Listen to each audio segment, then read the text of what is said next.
نقدي runtii wal faylame okay wasiir su'aalka dad badan inta badan iswarsadaan kuna warsada lahayn ma beerta shalmay geerad galmudug iyo Puntland askadeen si degdeg ah dawladda Soomaaliya gurmati dagaalka hal maalin uu soo soconay ra'iisul wasaaraha ku yinay meelaseedii dib u heshiisiin la suubi kan oo hadda la heliyo aranta kismaay aranta ma aragtay marka in badan nagatay oo ma aragtay madaxda mise heer qaran nagatay oo ma aragtay oo muuqdan meelan seedan xildhibaan lamdiro lama afar sidee seedaan lambarku dama xabada dib aan bilowdaas aranta marka ma eto wala ma aragtay si muuqatan lanku gurmadu waay ma aragtay helis rasmi ah ma aragtay lanku soo biiway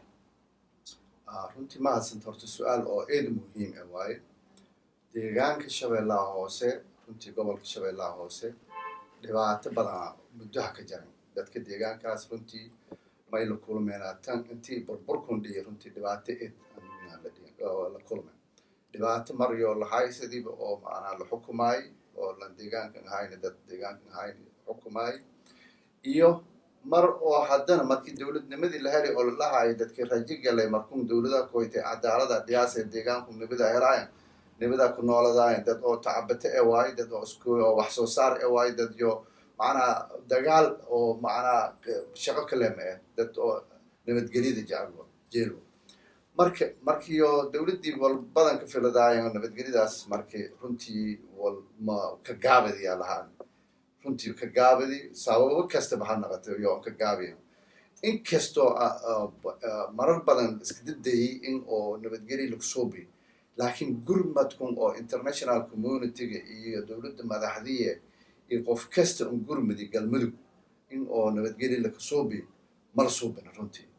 taasna dawladda eediyele yaan ka jawaab doontaa hadii Ilaahay jaal wasiir eediyada ma asanta su'aalakeeda dad badan oo fadaan intii ogaadaan ay beeta dawladda 4.5 ka dhisanaaytay xaquuqda mise ma aragtay qaabka wala lan qaybsaday madaxweynaha gudoomiyaha baarlamaanka iyo ra'iisul wasaaraha la haytay beelo inta la shalsay mise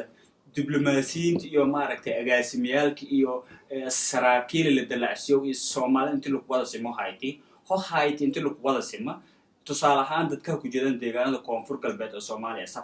safaarado iyo roogan iyo xaquuqdiyo kale eedan liidata hatta may balahaaya safiir la magacaabay oo meel la magacaabay warqadiyo haysan landiidi ma aragtay iyo oo ma aragtay xildhibaanada siyaasiyiinta diglimada fil ku jawaab waayaan oo hadan lan kaleed oo ma aragtay oo beelkeeta ku jeeda la han magacaabay meel roog marka ma eta arintaasay example hadda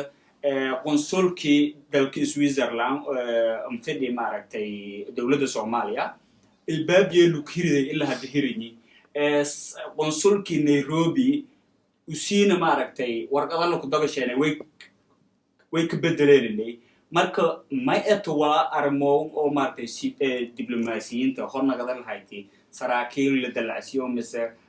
gaashangliyaal nagadan mise generaal nagadan mise safaarado nagadan inta badan iyo kulliyada ma aragtay xaquuqda iyo kala hayn ku sii waay dadka ku jeeda ma aragtay deegaanada koonfur galbeed Soomaaliya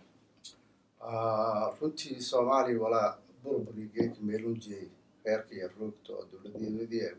burburiyay oo dalka burburiyay way haytay cadaalad darreedii runtii oo in dadna la dulmo dadna ma aragnay oo ani sid bursin soo bi